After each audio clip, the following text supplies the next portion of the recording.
De modo geral, os judeus acreditavam que o pecado fosse punido nesta vida.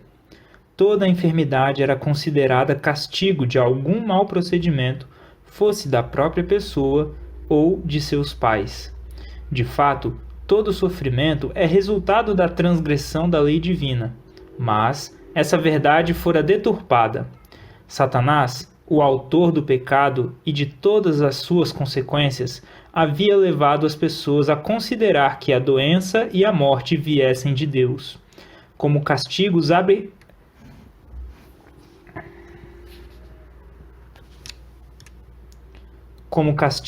arbitrariamente provocados por causa do pecado. Por isso, aqueles sobre quem caíra grande aflição ou calamidade sofria também como castigos arbitrariamente provocados por causa do pecado. Por isso, como castigos arbitrariamente provocados por causa do pecado. Por isso, aquele sobre quem caíra grande aflição ou calamidade sofria também por ser olhado como grande pecador. Deus tinha dado uma lição para evitar isso. A história de Jó mostra que o sofrimento é causado por Satanás, mas o Senhor predomina sobre ele para fins misericordiosos. Mas Israel não entendera a lição. O mesmo erro pelo qual Deus havia reprovado os amigos de Jó se repetiu nos judeus ao rejeitarem Cristo. A crença dos judeus a respeito da relação existente entre o pecado e o sofrimento era apoiada pelos discípulos de Cristo. Procurando corrigir o erro deles, não explicou a causa da aflição daquele homem, mas disse-lhes qual seria o resultado. Por meio dela, as obras de Deus se manifestariam. Isso está escrito no livro O Desejado de Todas as Nações. E aqui a história, esse texto está se referindo ao homem que foi curado por Jesus, aquele que era cego de nascença, que Jesus enviou ao tanque de Siloé. A história dele está registrada em João, capítulo 9, e foi sobre ele que os discípulos perguntaram: Mestre, quem pecou, este ou seus pais, para que nascesse cego?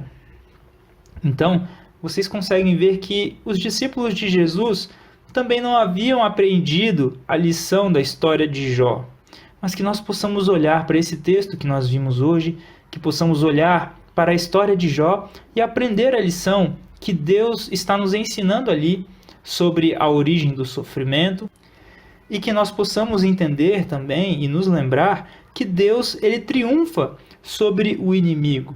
A história de Cristo também mostra isso, que o poder de Deus ele é soberano, meu querido irmão, minha querida irmã. E pelo poder de Cristo, a glória de Deus foi manifestada, Deus foi honrado através daquele milagre que Jesus operou na vida daquele homem. Que nós possamos confiar em Deus, assim como Jó confiou.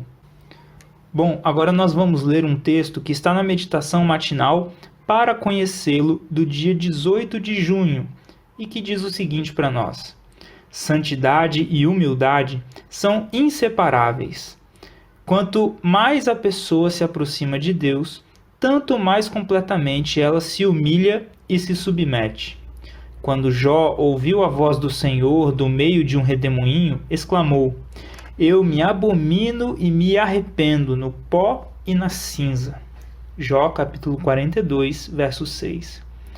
Foi quando Isaías viu a glória do Senhor e ouviu os querubins clamarem: Santo, Santo, Santo é o Senhor dos exércitos, que ele exclamou: Ai de mim, estou perdido. Isaías capítulo 6, versos 3 e 5. Aquele que tem um vislumbre do imaculado amor de Cristo conta como perda todas as coisas e olha-o como aquele que traz a bandeira entre 10.000, como o totalmente desejável. Cânticos capítulo 5, versos 10 e 16. Ao olharem para Cristo, os serafins e querubins cobrem a face com as asas. Não ostentam sua própria perfeição na presença e glória de seu Senhor.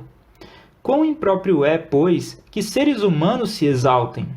Revistam-se antes de humildade, cesse toda a luta pela supremacia e aprendam o que significa ser manso e humilde de coração. Aquele que contempla a glória e o infinito amor de Deus terá uma opinião humilde de si mesmo. Contudo, ao contemplar o caráter divino, será transformado na imagem divina. Que assim seja comigo e com você, meu querido irmão, minha querida irmã. Que possamos ter uma opinião humilde sobre nós, que possamos reconhecer a santidade, a supremacia de Cristo, mas que também possamos, ao olhar para Ele, sermos transformados à sua imagem e semelhança. Que essa imagem e semelhança seja restaurada na nossa vida, que possamos refletir a Cristo para as outras pessoas. Um grande abraço e até a próxima, se assim Deus nos permitir.